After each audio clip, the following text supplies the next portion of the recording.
ഒരു ദിവസം ഒരു സ്കൂളിൽ പഠിക്കുന്നൊരു പയ്യൻ, +2 പഠിക്കുന്നൊരു പയ്യൻ, അവൻ ഉറക്കമെണീക്കുമ്പോൾ അവൻ്റെ മനസ്സ്, അവൻ്റെ ആത്മാവുള്ളത് ഒരു പെൺകുട്ടിയുടെ ശരീരത്തിലാണ്. അതേപോലെ ഒരു പെൺകുട്ടി ഉറക്കമെണീക്കുമ്പോൾ അവളുടെ ആത്മാവുള്ളത് ഒരു പയ്യൻ്റെ ശരീരത്തിലാണ്. അതായത് ബോഡി സ്വിച്ചിങ്.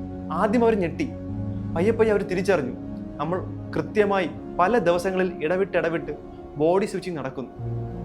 ഈ ഒരു ഫിക്ഷനിലൂടെ, ഈ ഒരു പ്രതിഭാസത്തിലൂടെ അവർ അങ്ങോട്ടും ഇങ്ങോട്ടും മനസ്സിലാക്കാൻ തുടങ്ങുകയാണ്. പറയാതെ രണ്ടുപേരും അങ്ങോട്ടും ഇങ്ങോട്ടും കണ്ണാടിയിൽ അവരൊരു രൂപം കാണുകയാണ്. അങ്ങനെ ആ മാജിക്കിലൂടെ പരിചയപ്പെട്ടവർ അതിനുശേഷം അവർ പ്രണയിക്കാൻ തുടങ്ങി. ഇവർ പിന്നെ കണ്ടുമുട്ടിയോ? ഇവർക്കിടയിൽ പിന്നെ എന്ത് സംഭവിച്ചു? ഇതിനിടയിൽ ഒരു വലിയ ദുരന്തവും ഇവരെ കാത്തിരിക്കുന്നുണ്ടായിരുന്നു. ഈ സിനിമയുടെ ഏറ്റവും വലിയ പ്രത്യേകത, ഇതൊരു ആനിമേഷൻ മൂവിയാണ്. പക്ഷേ ഈ സിനിമയുടെ ഏറ്റവും വലിയ രസവും ഇതൊരു ആനിമേഷൻ മൂവി ആണ് എന്നത് തന്നെയാണ്. 2016 പുറത്തിറങ്ങിയ യുവർ നെയിം.